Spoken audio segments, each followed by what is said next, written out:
Hi guys, Keith Fitzsimons here from Irish Footy Vlogs. As many of you know, we're set to do 24-hour challenge on June 12th, which is Wednesday. We're nearly there now. We're on the last run. And we're going to visit 20 League of Ireland grounds within 24 hours. We're really looking forward to the challenge now. Putting in a lot of preparation into it. Thank you so much, honestly, everyone who's donated so far. I think we're over 2.5 grand, which is unbelievable. So thanks very much to anybody who's donated. Fair play to it, means an awful lot. Obviously, we're in this for young Keane Byrne, who has mosaic Down syndrome and has a condition called Cri de Chat. He needs 24-hour guidance basically from the nurses every single day. So we're just trying to do a little bit to help out, and obviously it's going to be a massive challenge for myself, Oshin, and Daz, who are doing this challenge. But we are really looking forward to it. And if you could donate further, anyone who hasn't donated, if you could go to donate, it'd be fantastic. It really would be brilliant. I'm going to put the link down there again. But thanks very much, anybody who's done it so far. And we only have a few days to go. So, you know, if you don't do it for us, do it for young Keane. Thanks very much again. Hi guys, welcome back to Irish Footy Vlogs. Welcome back to another Premier Division show. Delighted to be welcomed as usual by JP. JP, how are you doing? Hi, all good, Keith. We were just discussing the weather. Absolutely brutal, so it is for mid-June. But anyway, but I tell you what isn't brutal at the moment, I suppose, and that's Derry City. They beat Galway United 2-0 at the Brandywell, following on from their 3-0 win at home to Waterford. One defeat in 11 games now for the Candy Stripes. Will Patchin in 65, Hubin in 86 minutes, and it looked like a game that Derry fully deserved to win. And judging by the comments from Caulfield as well, he didn't have too many complaints over it. Galway didn't have many opportunities in the game at all, did they? Derry City's goals, I know it took them a while, but their first goal was a good goal, actually. Good interplay between Doherty and Duffy down the left hand side. Duffy whips in a lovely cross and well met by Patchin, who finishes. And the second goal was a typical Hubin goal, really, but pretty sure Dan Kelly would have set that up umpteen times at Dundalk over the years, that type of goal, and he claimed the assist this time. And a comfortable enough win for Derry City. Is that fair to say, JP? Yeah, it was, Keith, to be honest with you. I think, let me just move a wee bit closer. Um, it was something that they needed to do basically because they'd played really well for about 60 minutes against Waterford, 3-0 up before I think a half hour mark. And um, this was going to be a different type of game because Galway weren't going to come and play as open as Waterford did. So I think after the result at Dundalk last Friday, it was important that Derry come away with these two games with 6 points, and that's what they've done. And um, to be fair to Derry, they really took a game to Galway from the very first Mm-hmm. minute. Within 60 seconds, that Brenton Clark had to make a save. And I get him make another save not long afterwards, or it was a chance by McMullen at the back post or something. But that was just the first 15, 20 minutes. Derry had sort of come out of the blocks and it went into a bit of a lull. And then about 10 minutes before half time, Derry started to up the tempo a wee bit. Again, Brent Clark had to make a double save to keep it at 0-0. And it was just about whether Derry could have the patience. They stand up to it, and they did. And it was a really great bit of play from Duffy and Ben Doherty on the left hand side. I thought the two fullbacks for Galway have been very impressive anytime I've seen them this year. And I think the goal came from one of them, the right back, can't mind his name, pushing up on the ball. I And mean, Carl O'Sullivan, I think, was it? Might have been O'Sullivan. no, Was it not no, O'Sullivan?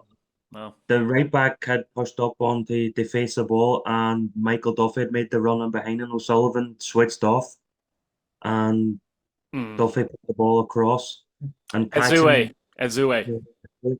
yeah, and Patchen made it on the run. So first time finish, brilliant finish. Finish, yeah. Probably something we don't see enough of from Derry is men arriving late into the box, and it was a great goal, and it opened up the game a wee bit without Galway really threatening Derry.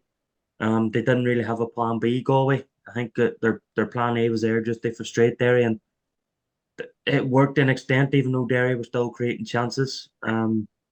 but their plan B was basically just they they lump it forward even more, and Mark Conley and Shane McLonney were absolutely brilliant at the center defense, and they were dealing with everything. That And suits their then game, aren't they? They're kind of those type of defenders, aren't they? That they are they they are, are they aren't they? definitely Yeah, are. McElhenney would struggle more against maybe a fleet-footed forward, say like a Johnny Kenny, just throw it out there for Mm. example, than maybe someone that's a target man or brute in the air, let's say, But I think that suits their game, doesn't it? Generally, the two lads there. Yeah, they were excellent. They made everything. They even when Derry's maybe Ben Dorder, Cameron Donegan were pushed forward, and Galway maybe tried to attack the spaces. Mark Conley and Shane McLonney were there. They mop up. So look, it was a brilliant performance from back to front for Derry.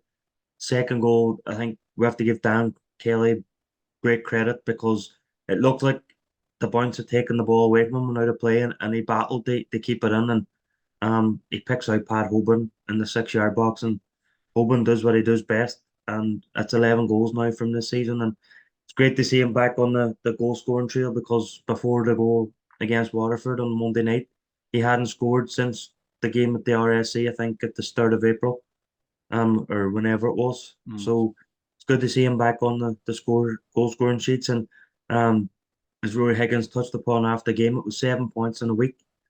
When you look at it, it is a great return. Obviously, people were unhappy with the result at Dundalk. I think people would have accepted that result if performance was there. And I think Rory and that the players themselves will admit that the performance wasn't there. But look, they absolutely made up for it with the two performances against Galway, and coming away with 6 points from them two games was absolutely massive. And as is, we've won a couple of times this year. We've had a couple of wins on the bounce. We're yet to get three, so it sets us up nicely now for a trip to Dalymount Park to play Bohemians. Mm. I think haven't played in a couple of weeks because of international, so it'll be interesting to see how they are. But for Derry, it's one defeat in 11. Mm. I heard you saying there about the weather being brutal, but one thing isn't it Derry? But I suppose with Derry, it depends who you talk to. You talk to one fan and they would say, yeah, they're doing The top scorers grand. in the league now, JP, all of a sudden. Then you're looking at our fans and they're saying, yeah, they are brutal. So look, we're second in the table, 2 points behind Shelbourne, one game to go before the mid-season break. I'm sure we would have taken that at the start of the season. And as you say, we're top goal scorers now in the league. Um, it's three clean sheets in a row. It's everything they build upon going into obviously Bowes first, then the break, then with 2 games after that takes us into Europe. It's a brilliant platform to be going into Europe with, and um attacking the second half of the season. I suppose from Galway's point of view, unbeaten in nine, and obviously they lost to Pats and now lost to Derry. But did they have a claim maybe for a penalty? Obviously, it was a handball by Shane McElhenney, as in it hit his hand. But do you think that would have been? You think it was fair enough decision? It was never a penalty. You Because I could had to see touch it. Because if from I don't touch it, people be complaining that I didn't touch it. you could see that you could see even from the stand that it came up off his body and on his hand. And I know the Galway bench were appealing for it, and I think Yeah, but you would do that. Ollie Horgan was a wee bit more voice of fairness than what John Caulfield was about it. I think Caulfield had put his hands up and then maybe accepted the decision. Ollie Horgan was a wee bit, as we know, Ollie Horgan does. He gets into the fourth official's ears. But um, No.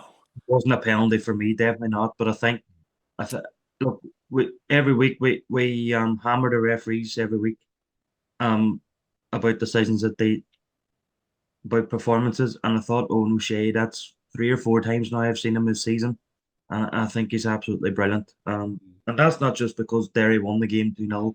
He was anonymous, Keith. He really was. Like he let the game flow. There was a couple of tackles early on that he let go, and then maybe I after actually 20 prefer minutes, seeing tackles let go, even if they're nearly borderline yellow. yeah, If I kind of like that. yeah, there Mm. was a couple of tackles that he could have given a yellow card for, and he with no arguments, but he let it go. He let I think Derry away with it. a foul down the right hand side, Mm. which could have been a yellow card. Then he let Aid Dervin away with one, which again could have been another yellow But card. he's But been I the think same that to both teams. That's the point, isn't it? same with both teams, Yeah. yeah. And I think eventually then he started carding. He had I think there was one then Aid Dervin had made, Mm. and somebody whoever got the first yellow card then the hackles the yellow cards they got you can't complain like. Mm. So I kept it was Adam O'Reilly, sorry, got the first or it was Ben Doherty, sorry, got the first yellow card. Um I can't exactly remember what it was for, but I know that you weren't saying, oh, that never yellow card Fair kind enough of type tackle. thing, yeah. Devon tried to stop a counter attack, and instead of blowing for the free kick, he let the advantage go and then came back and yellow carded him. So I think we have to, Yeah. as we always complain about the referees and how poor they be, I think we have to be on the other side as well and congratulate him because he was excellent. Yeah, we'll talk about another referee actually later on that has returned. But Weavers Park finished Drogheda United nil, St Patrick's Athletic nil, and to be fair to Drogheda, they needed this. They needed something, and to get a point to stop that rot, but also a clean sheet. Their setup, I think, seemed to be much better in this match as well. They defended a bit better. Pats, I don't think played terribly in the game. Jake Mulroney missed a great shot. He should have scored. Let's be real. Forrester does well, picks him out. Mulroney can't get his feet actually sorted. He's off balance and screws it wide. But I think overall, probably a draw was actually a fair result in this game. Both teams had their opportunities. Question of a possible penalty as well. And I've looked at this, JP, about 10 times, genuinely looked at it 10 times. And, obviously Rogers is just coming together. I can't, I'm not sure. I genuinely, hand on heart, I'm not sure if that should have been a penalty or not. What did you think? For Drogheda, of course. Yeah, I've seen it, and I can't convince myself that it's a penalty, Keith. I think Mm, it's um he's he's made he's come out mm, and the player has fallen over him. mm. Not too I many don't think complaints from the Drogheda players around, I noticed. that's like I think the referee in that situation is probably relying on his linesman to help him.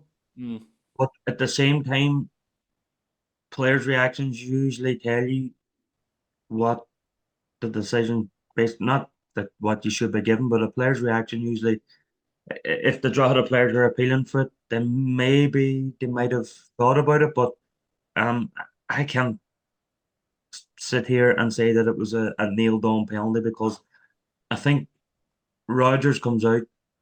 I don't even know if the player gets to the ball first, does he? I I can't can't see. I've remember. literally watched it 10 times to try and look at that, and I can't make up my mind And on it. I can't. And yeah, he's fallen over him. But what we always have to remember is not every bit of contact Contact is is a a foul. foul. Mm, So even in the penalty box, and I know the threshold for a penalty is usually greater than the threshold for a free kick. But at the mm, same time, I just can't convince myself that that's a nailed on penalty. mm. Um, and Could have from been what given, but as I say, I've watched it 10 times. So if the referee and the linesman only see it once, and as you say, the reaction has kind of swayed me to think probably wasn't slightly just though, you know what I mean? Because I think there's 3 or 4 Drogheda players in and around that area, more or less. yeah, And they barely appeal at all. And if I was a player and I thought there was even a slightest chance might be a penalty, generally I'm turning around to the referee to try and convince him. You don't even see especially that. the Drogheda player who was nearest to it was Can you a remember? It was worry is close. it called? Mm, He was okay. He was a guy. He just played on and turned and tried to that's shoot. right. Yeah, that's So right. um, that that for Awa, I me is think, wasn't it? the Yeah, they played on. Yeah. I Mm. was actually thinking of the Sligo player. Um, um, the Sligo player who scored. Sorry for against Waterford. But we'll get That's on right. that in a minute. But yeah, for me that was the telling part. But from watching the highlights, Keith, I thought the finishing in this game was really really poor. Which is no Um, surprise, JP, because I obviously watch both teams a lot, and Drogheda fans will tell you, I'm sure, as will Pats fans, that the quality of their finishing this season from both sides has been arguably the weakest in the league. I know Dundalk haven't scored many, but they haven't created a lot of chances. I would say Drogheda and Pats have created more chances than, say, Dundalk. But you're right, the quality of finish, it's no surprise in many ways from both sides It's an So indictment of even both sides this season. even a shot Chris Forrester had from the edge of the Yeah, box for him. Mm, was very stuffy, wasn't it? Like mm. was it Waterford had a or sorry, Drogheda had a chance. It Bawa. was a great it was a high, but it was a in second half a great touch out of his feet, and then he just scuffed the shot like so. Awful strike, It, really, it isn't it? didn't look it didn't from the highlights. It didn't look a great game to be at, and I think it's one win in six or seven, the two wins sorry in 7 games for Stephen Kenny, and I know his old friend Brian Kerr was on Virgin Media last Monday saying it's relegation for him. So um, Well, I suppose he's not wrong. I thought people were reading too much not into wrong, that. but I think he people are reading too much into that when I looked at it because I heard about him and watched him. He hasn't said that bad. He's not. He's clearly not having a dig at Kenny. He's being honest because it is relegation form and has been relegation form in general as a totality this season. And I think that's the thing. But I think fitness wise they're well behind. They faded a bit in this game. I know they had a good last 10 minutes, but Drogheda faded as well. But fitness wise, they're well behind the curve, and I think it takes a while. If you've got games coming up and taking fast, to actually work on actual fitness, it's very difficult. So I think they'll be all right, Pats. I think after the break they not might the improve a open, little bit. just But I but just you can't got the think they're not in impression a relegation fight until you're actually out of it. Is my point. So just they're in got it the at the moment, in my view. I just got the impression that Brian Kerr couldn't resist that, and I Did think you? that Yeah. yeah, Mm. I think if that's John Daly, I Mm. don't think he comes out and says that, to be honest with you. I Mm. just look, we know Pats aren't in great form. Stephen Kenny's only in the door, what, 4 or 5 weeks, and he's already played 7 games. If he's even in the door 4 or 5 weeks, I don't think and he's he's been already there played 4 or 5 weeks. Is he 3 weeks maybe?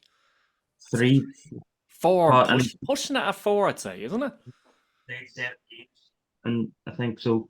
Um, and he's got a lot of work to do with that squad. Quite a few Um, injuries defensively now as well. Three yeah, defenders went off injured, by the way, in this game as well. So, yeah, and I think look, when I read that or saw that video from Brian Kerr saying that, I just thought that he couldn't resist it, to be honest. mm, Um, and mm, maybe I read it wrong. I don't know. mm. Pats fans will maybe Maybe I don't know, but maybe it's the case I heard about it first, and I thought when I looked at it, then having people the way they were talking about it, I thought this isn't that bad. So maybe I'm looking at it from that angle as well. I don't know, but it'll be interesting in the coming weeks if he makes any more comments. Put it that way. look. It's not he's not wrong in what he's No, saying no. and what the form of Pats have shown, not just since Stephen Kenny's come on. It's the entire season. It is relegation Yeah. for him, but I don't think he says that if Stephen Kenny's not the manager of St. Pat's. I honestly believe that, to be honest. Be interesting. It would be interesting. It's hard to know because we can't prove it, but I get your point fully. Atalca Park, if it's Shelbourne 1, Dundalk 0. I was here at this one and having watched Dundalk now twice in a row, I focus on Dundalk in this game a lot because obviously John Daly's gone in there and I've seen him close up, obviously at Pats, and there was definitely a John Daly system in play here, JP. Dundalk were very compact. They were very defensive, extremely deep. They played three at the back at the start, actually, with two wing backs. Mountney was on the left, Davis was on the right. Two number 10s in Horgan and Kane and Gullen up front. Now, Gullen went off injured early, and Cameron, he was okay, Gullen, but Elliott came on and I don't know. There's a big difference between him and Gullen, to be honest with you.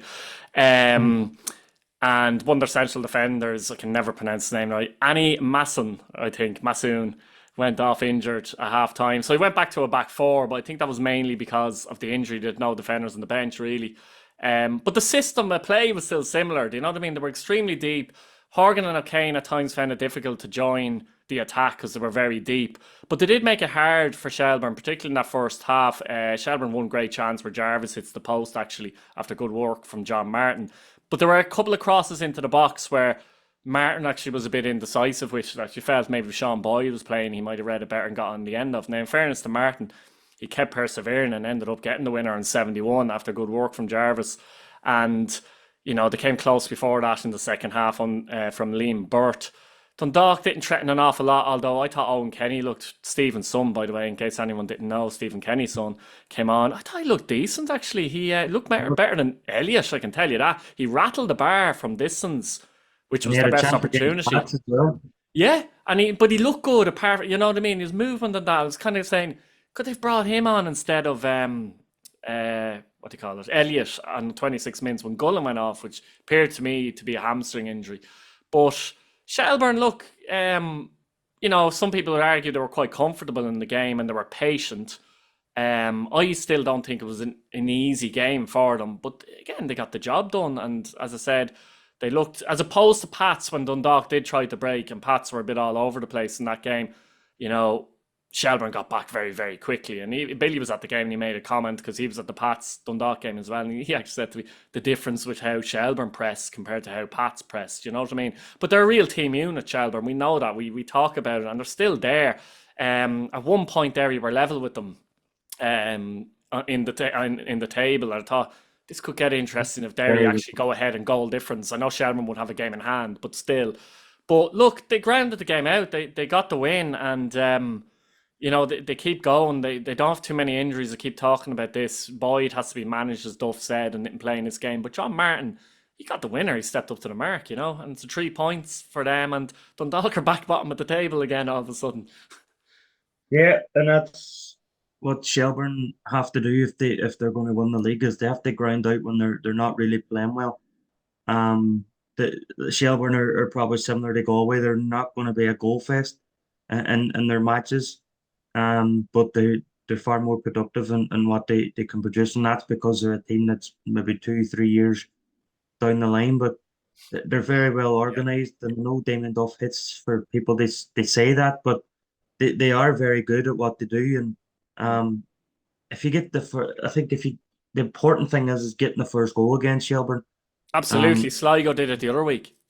you still might not win the game, but at least you give yourself a chance. Where if Shelbourne go in front of you, they're just going to be even more harder to beat, and that's what they do. And um, as you say, Sligo did it the other week and ended up going on to win the game. And look, it was a great bit of play for the winning goal. I think it was Will Jarvis Yeah, did well. and did well, and then just puts it in at the near post, and John Martin gets across the defender and gets a touch on it, and against his old club, and I should a point great out win. Sean Malloy, young goalkeeper, made his debut for Dundalk as well. He was fine. Very Didn't good, do anything very wrong, but good. yeah. Wonder what was wrong with was it Shelby, as it you call him, or is that the guy who was sent Shelby's the back? guy that's Um, gone. Yeah, yeah. I'm not Monroe, sure if Monroe. Monroe was injured or not. He might have been injured. I'll have a quick look there, but Be Mon- interesting because he made a was he injured or was he on the bench? Just have a quick look because here. No, he appeared to be not on the bench. So Cherry was on the bench. yeah, So he because obviously was injured, yeah. Last week against Derry, Monroe was he had the ball in his hand and he just casually Mm. walked outside his penalty area with the That ball. was bizarre, actually, wasn't it? That it was A complete loss of unbelievable. concentration, like. I just don't know how a professional goalkeeper at that level, a goalkeeper, you could maybe excuse it at maybe under 11, under 12, a goalkeeper lost in that bit of concentration. But you would say from your teenage years up, goalkeepers know where their I penalty actually, box just to is. stay on that point for a minute, I thought the funny thing about that was as well that it wasn't even like he walked out slightly. Oh, he didn't even realize. Oh, and then when the referee blew for a free kick, he's complaining that the linesman is flagged, and you're like, you've just carried the ball It outside. genuinely took him a moment to even realize it. Like, Yeah, and even the Dundalk players were wondering why there was yeah. the linesman was flagging. It Well, was unbelievable. some of them, they might have been pushing up the field, not really looking. In fairness to some of them, like Yeah, maybe I don't know, yeah. but And the one thing about it was inside the D, and Derry were made to take the free kick from outside the D, which was mm, quite strange as well. But mm, um, yeah, the goalkeeper for Dundalk, Malloy, I'm sure he did well, and mm. look, he might be in for a run of games now, That's and what I I'm know thinking to that. myself. Be interesting. Like he didn't have an awful lot to do in terms of saves, but he didn't do anything wrong. So you're looking at it and you're kind of going, does he stay in the team for the next match? It'd be interesting to see, actually. Very interesting to see. He was talking to the media last week that Nathan Shepherd had been Mm. released by Wickham and possibly on his way back to Dundalk. So And it'll be Sloggett, another one. interesting. Yeah, yeah, him Mm. as well. It'll be interesting to see if any of them Actually, rumors come back. gather legs in the next few weeks. I didn't see the Greg Sloggett one. He must not be Mm. flavour of the month at Cheltenham. Maybe they've because that's I where he think went he's to. released now. Sandy be corrected here. I think he might have been released. Sandy to be corrected, but he was definitely at one of the Dundalk games for sure. It might have been the Derry game, funnily enough. Yeah. So it'll be interesting to see if either of those Mm. Galway legs. But look, Dundalk have got themselves in a great position. Like I know they're still bottom of the table, but a few weeks ago they were caught adrift and it looked like they were a team that was heading for the first division, but they've now given themselves a fighting chance heading into the second half of the season. They maybe compete with Drogheda and maybe reel in some Pats or Bulls above them. So Or it'll Sligo. be You could even interesting. throw Sligo Yeah, in there. Sligo Yeah. forgot about Sligo as well. So um, it'll be interesting to see what sort of business they do in the July window. But Shelbourne will be, I say they'll be in our team as well. Be looking for a player or two in the window. They maybe give them that wee bit extra in the bid for the title now. Shelbourne fans, and I'm sure Damien Duff will still be insisting that it's between Derry and Shamrock Rovers. I'm And sure he probably insists it's between Waterford and Galway. yeah, You know what I mean? No, no yeah, disrespect to those clubs, but you know what I'm saying, though. Yeah. yeah. And it'll be interesting now to see if Derry can go to Daily Mount and get a win at Daily Mount and have three wins on the bounce and keep the pressure on Shelbourne heading into the summer break and come back again. But it'll be interesting to see how Shelbourne react because we have three games now before the four European teams break for Europe, and Mm. it's Yes. shaping up nicely. And Shelbourne just keep grinding out them ones, so they do. Yeah, speaking of Waterford there, and then another superb win. I know they were beaten well in Derry last week, but their form overall has been very good. They're banging in the goals. 4-1 win at home to Sligo Rovers at the RSC, and to be honest, it could have been more. McCormack after 25, Parsons 60, Ammon 67 from the spot, and Ammon on 87. Warwood got one back in 86, which made it 3-1 at the time. To be fair, though, at 0-0, Hartman had a great chance in this game. Brilliant skill, absolutely brilliant skill. But when he Scared gets of the in ball. there, he has to just place that, doesn't he, into the net? It's there for him. And you never know. You're on about the first goal. If they get the first goal, maybe they get something out of the game. Who knows? But he just smashed us surprisingly over the bar, as you said there. But and funny enough, the McCormack goal, the opening goal, there was an element to look about it. He's gone to Yeah, it smash it. was for the fortune. Yeah, Yeah, and it's bounced up over McGinty into the on net. the back. Yeah, so that's where your luck is in, your luck is out. You know what I mean between those two situations, and but Waterford were the team that kicked on the second half and mauled Sligo in the second half. If I'm honest with you, JP, and Charlie Wiggett had a game that he'll want to forget. To be fair, long ball for Parsons' goal, who gets in behind, and I always say to attackers, you must gamble and assume the defender's going to miss it. Wiggett did miss it, should have cleared it, and then he gives away a needless penalty, doesn't he? For a foul. It might have been on Ben McCormack, which Ammond finished. So that was 7 minutes later. Maybe he was rattled after the situation, but you need to compose yourself again. And the game, Sligo fell apart. But again, Waterford tend to get a lot of their goals when they score and go on these blitzes, I noticed, in second halves of games as well, notably. So obviously, Keith Long, which I always thought he had bowls at a good fitness level when he was there, didn't he? Actually, Keith Long. So yeah, he has them up at a good fitness level, and I know Alan Reynolds is given a lot of credit, but for the work he was doing with Long, but they haven't missed him clearly. Like so, Keith Long is well capable by himself. He doesn't need, as we've seen at Bowes, necessarily. You know the way some clubs you might look and say the number two, is a massive influence here. And I'm not saying that Reynolds wasn't an influence, but Keith Long's well capable of doing a good job on his own. And they're banging in the goals as well. Like they're on 30 goals as well. They're just behind Derry City, and at times they're very nice to watch, aren't they? They play a good bit of good football midfield. The two fullbacks get forward well, quick on the counter when they play in the counter as well. So they can mix up their game. And Amond is there just to finish off any little chance. A bit like Hoob, and again, he's on 11 goals as well this season. And Waterford are flying, and absolutely, not only are they a serious contender for top four, I'd be very surprised if they actually finish below fourth now.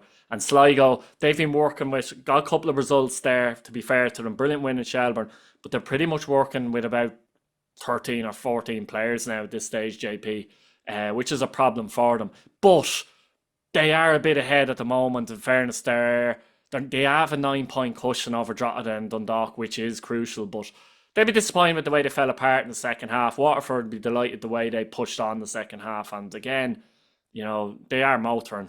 They just don't want to play Derry City. That's the only team they don't want to play in the league. Yeah, I've seen Waterford a few times this You must year. think they're brutal. Every time to play I, Derry, they get hammered.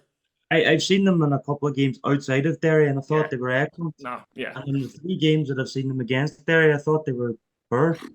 Just sometimes I that think happens, doesn't it? You get a I team and think you it's just a struggle case of against.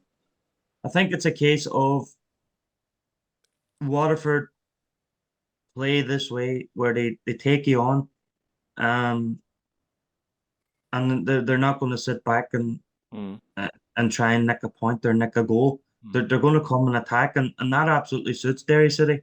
mm. And as it showed, Derry City picked them off one by one in the first half. And they'd Um, argue, I suppose Keith Long would argue, I agree with you, but I think Keith Long would then argue, but we done the same in Talon. We went and beat Shamrock Rovers 3-1. yeah, that's You know it. what I But mean? that was a shame. I'm not going trying to take anything away from the victory. But you would imagine that if they did that, they have fully fit Shamrock Rovers, they'd have Yeah, been picked off in that game too. You know what I yeah, mean? yeah, This was on 100%. Monday night. It was a fully fit Derry City. Mm. Um, and like start of the season, they 2-0 down at halftime against Derry. Then they conceded a penalty, and that went 3-0. Then the game in the RSC was a wee bit more of a fight. Derry got a penalty again, scored it, then had to dig in and keep a clean sheet, and then get the winner, the second goal lit on. But Monday night was a procession, and I just can't understand how, as I say, like they play so well against other teams, but when they Derry City, it absolutely suits the way they play against Derry City. So the next time they play them, I think is probably towards the end of the season. So it'll be interesting. I Derry will think probably, Keith Long's attitude with the way they play as well, his attitude is we might lose some games, but we'll win a lot of games. We may not draw too many. yeah. And Well, notably, they've drawn their last four nine games in the league. Only Bows have drawn less. their last 9 games, they've won six and drew three. Two of them, or sorry, not drew three, lost three. Lost three. Two of them Yeah. defeats have been to Derry City. Yeah. And I can't mind the other one. So Can't think either. let's see. I've been Shells, top of my head. Yeah, Shelbourne 1-0. Shelbourne, So yeah. yeah, so look, it's a good run of form that they're in. So they've only Absolutely, lost to the top two then. yeah, they have, and they're sitting fourth, and I'm with you. I can't see any team below putting on a run, a sustained run the way Waterford have done. They knocked them off fourth spot, but when you look I at genuinely don't think the other teams are good enough. I mean, yeah, Galway, we know what Galway are like, but they're not going to go on a batch of, they're going to draw more games, basically. You know what I mean? Sligo aren't good enough. Bows aren't good enough. Pats, I don't think are good enough at the moment either, and are miles behind in reality with 2 extra games played. So the argument, it's very difficult to come up with an argument against that, isn't it? no, when you look at the FAI Cup draw, the second round draw, it's pitted Derry City against St Pat's and Bows against Shamrock Rovers. So in hindsight, you take And that even Drogs against Dundalk, but anyway. like yeah, but I'm not focusing on that. What I'm focusing on is if you in hindsight Derry City and Shamrock Rovers go out, that leaves Shelbourne in the top three. So it's potentially that Waterford could end up finishing fourth and not make Europe because the way the draw has happened this year. So they've got Cockhill, which is a good draw for them. They'll be hoping to get through that, and potentially they could see themselves as an outsider for the cup and the way that they play, Yeah, especially absolutely. They're a one of my one-off teams game. I'd be looking at. I'd be looking at the odds, by the way. I must get In onto that. one-off games, they would see themselves as a potential a winner of that. But look, as I say, I can't see them not finishing outside, and I can't see them not finishing in the top four. It's just a matter of whether they can win the cup themselves, or Derry, Shelbourne, or Shamrock Rovers can go on to win it themselves. Hmm. Um, but look, as I say, I saw them against Pats earlier in the year, and they won 3-1 in that game. They were brilliant. You could maybe put it down. They've been poor from Pats as well. But I I think think at that time, JP, that would have been seen, it was early on in the season, as a surprise. That's not yeah. a surprise now, as it When you looked look back later on on. it, it's not. When you look back on it, it's not a surprise. But I think after that, they followed that up with a 3-0 defeat against Derry. Hmm. So it's excellent form they're in. They've a good squad there. They've got They've a keep goal on. scorer, JP. It's a Yeah, huge they thing in do, this and league. that's the important thing. for them, especially a new team coming up and wanting to stay up. Um, they've they've got somebody who's going head to head with Pat Hoban for the. I think having the goal scorer has propelled their positions, though, a good Yeah, bit. it has, but Look at the other that's clubs below them. Where's the goal a scorers few, at Galway, Sligo, Bows and Pats? None. a few years ago. I know Alan Colley was, I think, when Kenny Shields' first season at Derry. I think Kenny brought Rory Patterson back, Mm, and Patterson scored goals, and Derry ended up for a long time. Derry were in the top two, but you always got the feeling that they were going to fade on the third, which they did do. One of the reasons why they were up there was Rory Patterson, and I know Alan Colley kept pointing that out. That's why he's there. That's why Paul Hammond is there. He's there to score the goals for Waterford, and it's not Waterford's fault if the team around them is, let's say, likes the squad that they have is maybe not as good as the squads below them on paper, but they're playing well. They've got a goal scorer there. They're creating chances for him, and he's sticking them in the back of net. And he's level on goals with Pat Hoban, who's playing for a club whose ambition is they won the the league. league, yeah. So when you've got a striker that's competing for the Golden Boot with somebody who's competing, they won the league. It's an absolute the hardest thing to do in football, score goals. And Waterford have somebody who knows how to do it. Like, let's not forget Paul Hammond a few years ago played in the FA Cup and scored in every game, including replays up until the third or fourth round. Remember that. Um, Yeah. I think one of them games was against Tottenham Hotspur. So Yeah. look, he knows where the net is, not just in the League of Ireland, but in England in the FA Cup, all that there. So look, it's great for Waterford. And I know at the start of the season we were saying that their fans they keep a lid on their expectations, but maybe the fans knew a wee bit more than what we did. Yeah, yeah. Good way to end it there, JP. Thanks for watching, guys at home. Let us know what you think in the comments. Subscribe to the channel, and that's it. Thanks very much, JP. Thanks, Keith.